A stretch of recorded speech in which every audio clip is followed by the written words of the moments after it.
Welcome to the final episode of Season 10 of the Retail Tea Break podcast. My name is Melissa Moore, the Retail Advisor. I'm a retail educator, trainer and retail conference MC. And each week as your host, I've been joined by industry experts, retailers and brands to dispel the myths, share their knowledge and give you an insight into the retail industry.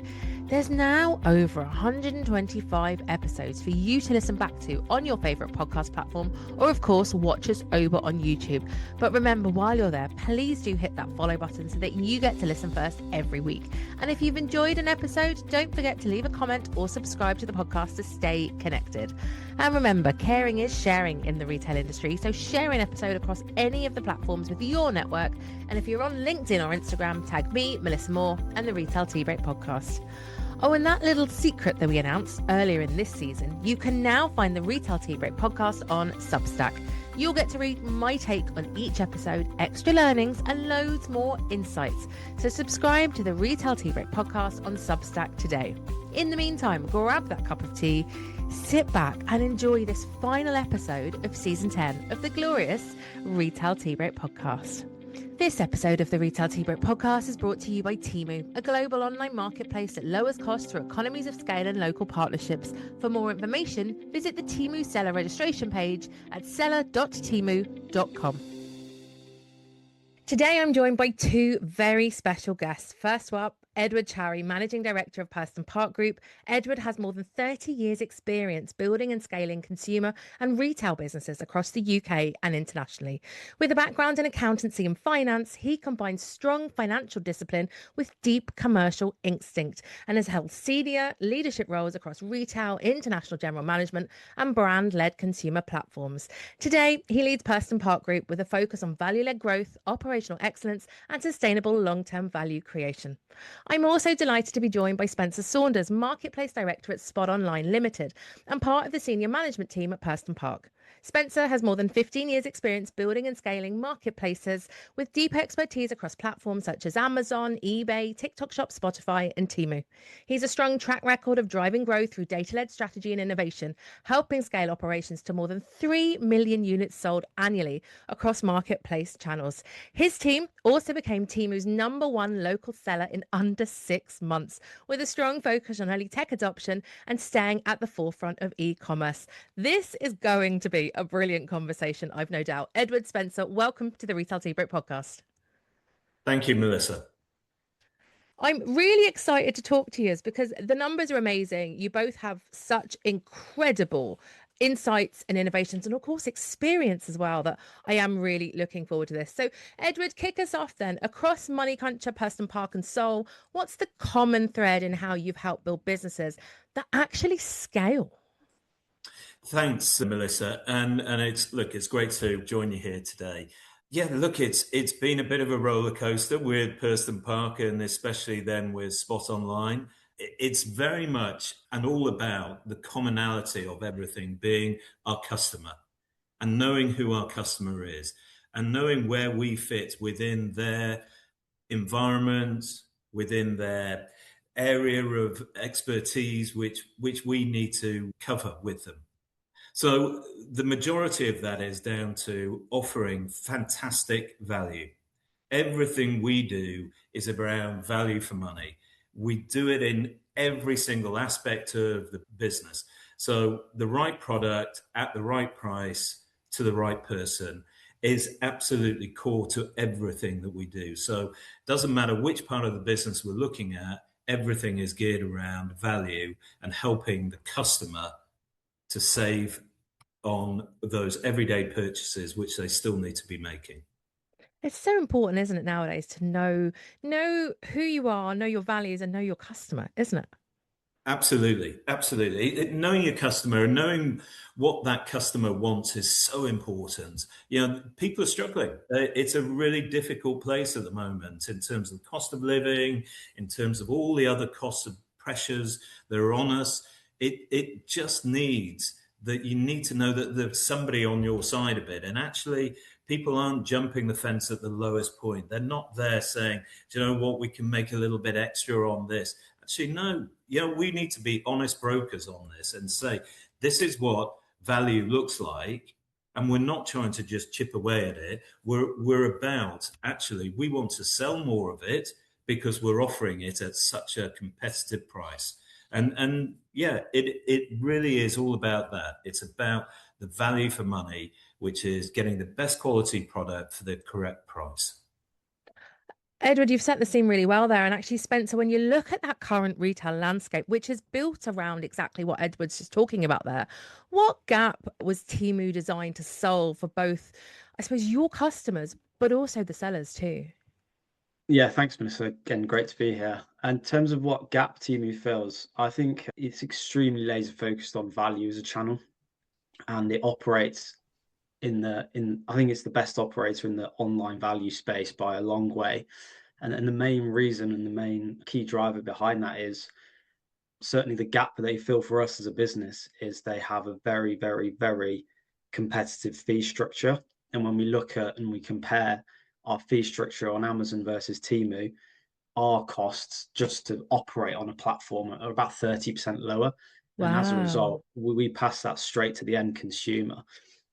And then that's why the value perception on Temu is so much higher, because in effect, they're not pocketing those fees and we're able to pass them straight to the end user. As Ed said, our business is about optimizing on end value. So where we're able to save, we will pass it on, because ultimately that's what our business is best at, is optimizing for that end value. And the sharper our price, the better for everyone. And Temu sort of fills a gap which has got wider for us as a business, as we've been squeezed across every marketplace on our fee, every major marketplace. They've only gone one way, and Temu's come in and effectively completely changed the marketplace fee structure for resellers. And that's something probably a lot of consumers wouldn't know necessarily who shop on marketplaces, how platform fees actually impact the end price on channel. That's really interesting to hear. And actually, you're right. As a consumer, you don't think of those things. Whereas maybe if you go to other industries, you're more likely to know or understand because the media, the fees that are there. But actually, it's really great for you that if your fees are lower, the customer's still winning. So it feels like me that having gone to Temu, that you're winning, the customer's winning. And obviously, again, like Edward was saying, you're able to pass that on. Yeah, exactly. And as I say, we optimize for value through every element of our business, the way we set products up to the way we package and send them through to the end user. And then having a lower platform fee just means that value is even better. And as we've had to increase prices on other channels due to rising fees, we've not had to do that on Temu. If anything, that they've gone down versus other platforms. So, but that's where it really fills a gap, I think, is it's not squeezing us as sellers, whereas other channels you could argue are right now, because That's they really face good their to own hear. pressures. So, Edward, once you started working with Temu, what changed first in the business? Was it the demand? And it's almost like chicken and egg situation. Was it the demand? Was it the operations? Or actually, did you have to go back and think about, I suppose, your core value, which actually is value? Yeah, look, Temu was a completely new channel to us 18 months ago. We started in January 25, and we had no preconception of what this channel was going to do. I think in January 25, we did maybe £1,000 worth of turnover in the whole month. And we're now doing, say, £20,000 a day. So it's kind of ridiculous, the explosion that we've had across the channel, which has been amazing. But of course, that brings with it its own problems. We dispatch everything from our site here in Leeds. So we've had to re-engineer everything that we do here in terms of the personnel makeup, in terms of the operational efficiencies, layout, just purely layout of being able to suddenly send out 6,000 parcels every day is really difficult. You've got to pick, pack and dispatch that. We've got to organise all of the deliveries of those. We've got to organise getting enough stock into the business in order to be able to fulfill all of that. And we found it quite polarizing very quickly. We had some amazing wins on certain areas, and that did force some really big opportunities for us to look at how we can better control our stock, can better control our efficiencies and our operations. And I think we're getting there now, probably about 18 months later, we're really starting to take the advantage of that. That's so exciting. It really is. And then on that, we're obviously in this age where the consumer is so free to go and discover as they scale. That this level of kind of product discovery commerce is on the rise and rise. Spencer, how does Temu actually drive that level of product discovery at scale, which is obviously what you're now doing, in a way that traditional channels struggle to match? It's a really good question. It's super interesting, Temu's strategy and how they compare to the likes of Amazon, for example. So traditional channels, or Amazon in particular, obviously optimize for speed. Speed is the number one Yeah. focus.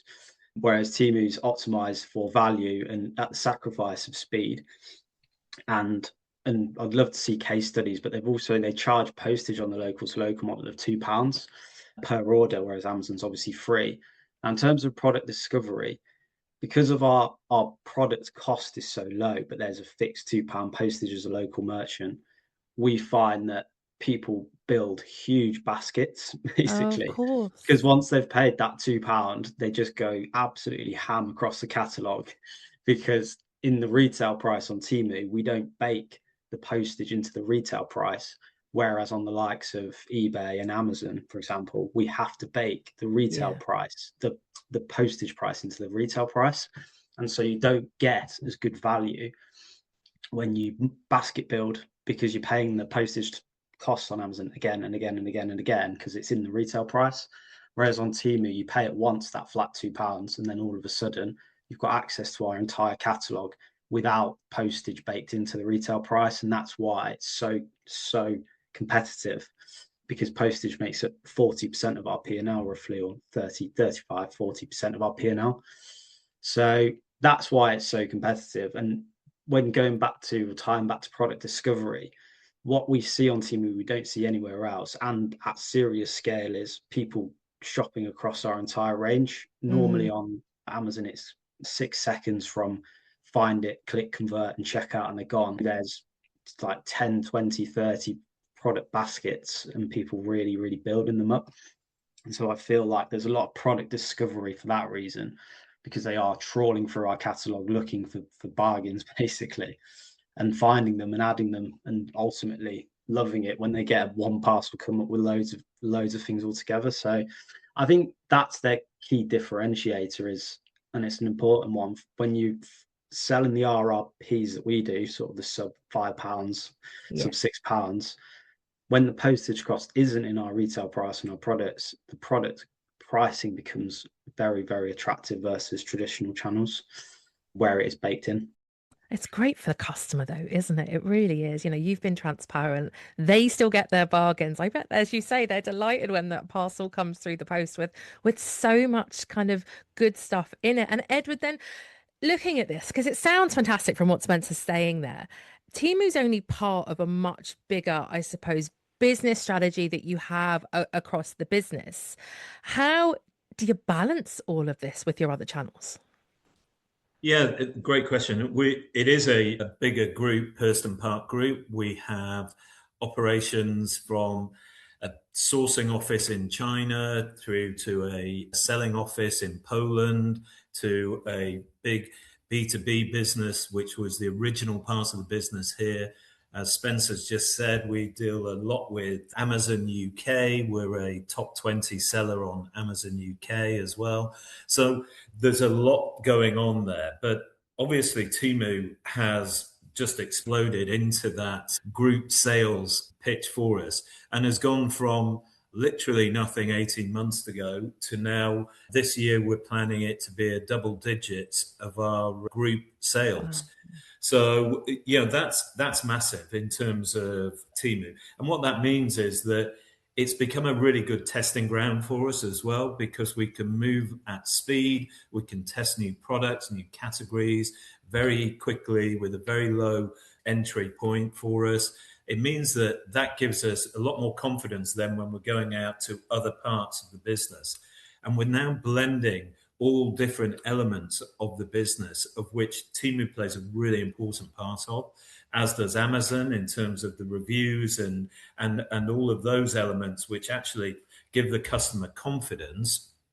But then when we're going to talk to traditional bricks and mortar retailers, actually that's really important so that they know actually your customers are already buying this, because your customers are already shopping on Amazon and Temu because they're blending where they're buying things from. You often say a lot of our customers at the value end are very much savvy customers. They shop around. They know exactly how much things cost. So when we're selling a roll of tin foil and it's £1, they know that that's really good value, because actually they know how much it costs in Morrison's, in Tesco's, in all the other supermarkets, and also then in the discount channel. So they know that actually these guys are very much on it, and we have to be. And it's all the time is checking that value piece, but it's blending all the different channels together so that we can offer the customer that right product at the key value in whatever way they want to shop. Wherever they want to shop, they can see our product and that value. I love this because it's modern day retailing, because you're literally using the other channels to prove your credibility. Not that you need it at this stage, but again, it's about meeting the customer where they want to be met. That's exactly it. It's very much wherever you want to be, we're there. We're there for you to make it easy. We have a strapline in our B2B business, which is save time, sell more. And that's very much about allowing our customers within the B2B world, who are mainstream retailers, so Poundland, B&M, Home Bargains, Tesco's, Morrison's, all of those people, to take all of that hard work from them to make sure that we are offering them the best value products that they can get, and we will take all of the hard work so that they can sell more. And we're equally doing that from a direct consumer point of view, in so much as wherever they want to shop, we're going to be there for them, and that's a really important thing for us. I love this. It's such an interesting way of looking at this modern aspect of retail, and it works. We know it works. So, Spencer, look, we've obviously talked about strategy there. We've talked about how happy your customers are right now, but I kind of want to know about the actual real world impact. So, we've talked about, I suppose, external customers. What about internally? What kind of real world impact has Temu had on your business, being a local business, and I suppose other local businesses out there? The business has been completely transformed in the last year and a half. I mean, previously I think we had 7 full-time warehouse staff. We now have 28 full-time staff. That's 21 jobs created just operationally. Wow. Then a Leeds university graduate, has been running that channel the whole year and a half as well. So he's gone from being a graduate to running the largest Temu's local to local channel in the UK in the space of a year and a half, which is crazy. That's an Um, amazing experience. What an incredible yeah, opportunity, too. I know. And just now we've promoted somebody internally to work exclusively on sourcing lines for Temu as well. So there's just a lot of forward momentum for Leeds as well, I suppose, and a lot of job creation, to be honest, because if the year pans out as expected, we're looking at having to move to another premises and all the benefits that come with that to the local economy. So yes, it has been completely transformational for us. And the business, like I say, it's completely changed. It's just completely changed. But we've only really just getting started on that platform as well. So we just know it's going to continue to deliver for us, because it matches our company ethos, matches very well with Temus, essentially. So I think it's a great partnership that's formed there. And remind me again, like that is a phenomenal amount of jobs. How long have you been working with them? A year and a half. That's It's just mad. gone from 0 to 100, 0 to 100, and then some. that That's channel. absolutely Yeah, incredible. And I do love that graduate story. What an amazing opportunity for someone at that stage to be running such a phenomenal channel. And I'm no doubt like the learnings that have come with that as well. yeah. How incredible is that? It really, really is. Edward, if we step back then from the day to day in the business, how has this changed what success actually looks like? Because obviously scale, growth, it's all in there. Absolutely. Look, we'd set out a 3-year plan last year. Temu's kind of blown that out of the water a bit. But you've got to adapt to all of those things, and it's turned it around in a really positive way and a great way for us.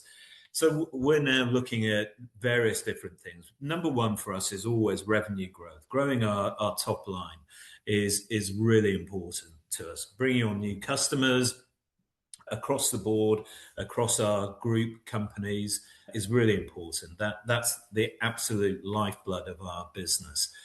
So when we're doing that, it's then about actually bringing forward our brand expansion. So within all of our channels, we're shopping with different product category brands now. So we own 32 different trademark brands, and we're now building each of those with all of the exposure they're getting across the board. So that's a big new play on for us. And the next one is European expansion. So we have an office in Poland where we already operate a B2B operation across Poland and across the wider EU. But now we're also going to be looking at direct consumer across the EU as well, and probably further afield, just depending on how quickly we can get everything going. There are so many opportunities. There are so many different things to go after. It's like having all these fantastic ingredients. You've even got the recipe, you've got everything. It's just making sure we get everything in there in the right order, in the right way, and we'll get something amazing from it.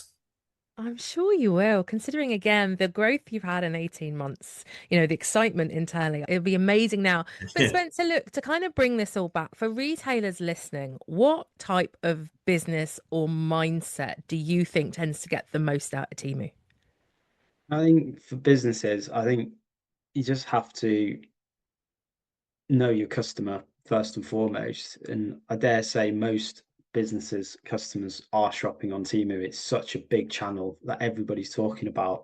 And we're seeing the live traffic data, and it's massive, the amount of traffic the site gets. So everybody is shopping on Temu. If you're not on Temu, your customers are shopping elsewhere. I think your mindset needs to be, you need to be where your customers are at the end of the day. If you're going to reach them, and if you're not on Temu right now, then they're shopping with somebody else. And I think that's really as plain and simple as it gets. In terms of trading on Temu as a business, focus on value, and pass on the savings. You would have to pay out on other channels to your customer. And as we said earlier, everyone ends up a winner, really. I think that's really honest of you as well, in that respect that, as you said, your customers are there. So if you're not there, they've gone elsewhere on you. So again, as you said, it sounds so simple and so obvious the way you put it, but actually I think it's a really important message nowadays for retailers and brands that you have to keep turning up. Just like Edward said, know your values, understand your customer. You have to go to where they are if you're going to win in this game. Yeah, 100%. And as a group, we're fortunate to be across almost every channel possible, I think, really. So we can see the data across all channels, and Temu is hot right now. I think also an interesting one for other people to think about is there was certainly the perception of Temu has changed considerably over a time period.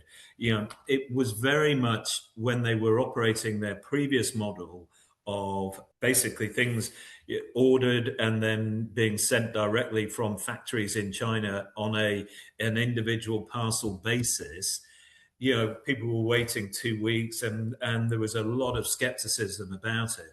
Now this is local to local. These are local partners on there, and the type of products you can get on there it's outstanding. You can buy anything from a PS5 through to some of our dog treats at £1. There's a real mix of product that you can get on there, and I think people need to be a lot less skeptical about it, because actually it's a channel which you cannot ignore. It really cannot be ignored anymore, and they do need to get onto that, because Temu is growing, and they're aggressively growing, and you need to be part of it if you want to be taken seriously. I absolutely agree there. It's an interesting one. It is growing. It's going to grow without you. And I think that's the fear, coming back to what Spencer said about your customers there anyway, that it's this juggernaut that if you're not on the train, as they say, it's going to keep moving without you, Edwin. And it's something you've obviously done incredibly well over the last 18 months. Yeah. Well, look, we have, look, business is a lot about great planning, but also having a big slice of luck. And you know what? We hit down on it because we're inquisitive. We are wanting to trial things, wanting to test new areas, not being closed on anything, but actually saying, right, let's give it a go. What's the worst thing that can happen? Well, we don't sell anything, then we know. No decision's difficult with all the information. And you know what? You keep digging and looking for everything, and eventually you do hit some really positive ones. And this one was great for us, and I'm pleased to say that I think if the ball lands at your feet and you're in front of an open goal, you know what to do.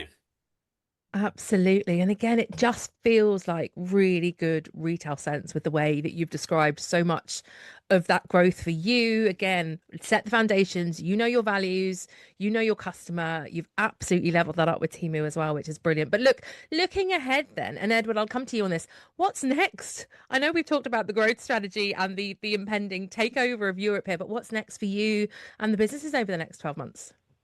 Well, just look, much of the same.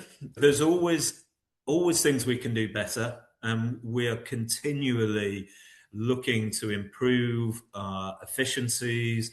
There are lots of things that we can do where actually we continue to add value, and we can add value to the customer, because if we can buy better from China, if we can, there are certain things that we're doing where actually we can consolidate a lot of what we're doing and purchasing and buying that better and shipping it better and bringing it in better.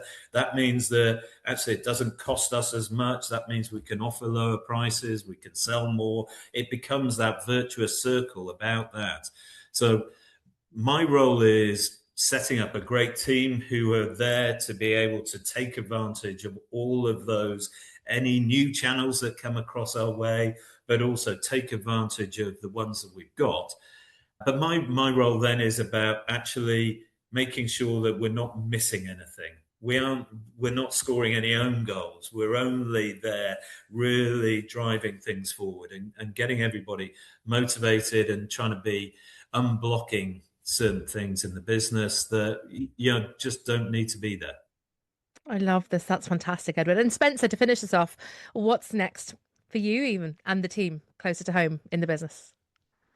I think it's very much the same as what Ed just covered there, trying to move forward with the momentum behind us and just capitalize on the win behind us, I suppose. The really exciting thing is we've been trying to get to Europe from a long old time now, and this year, the back end of this year, is when we'll finally launch in Europe, and we've got a playbook, and we've refined that playbook, or I've personally refined that playbook for a decade plus for marketplace, and to land that in Europe would be just fantastic, and to execute it in Europe, because it just opens up so many more markets. I always said the UK is like a sort of League One championship. Europe's a Prem, and America's a Champions League. So once we get to Europe, I think America's next, and then the sky's the limit. There really is no stopping you, is there? I think it's fantastic. It's such a positive retail story. I agree. It really is. And it is a positive story, and you've got to have that positive attitude about it.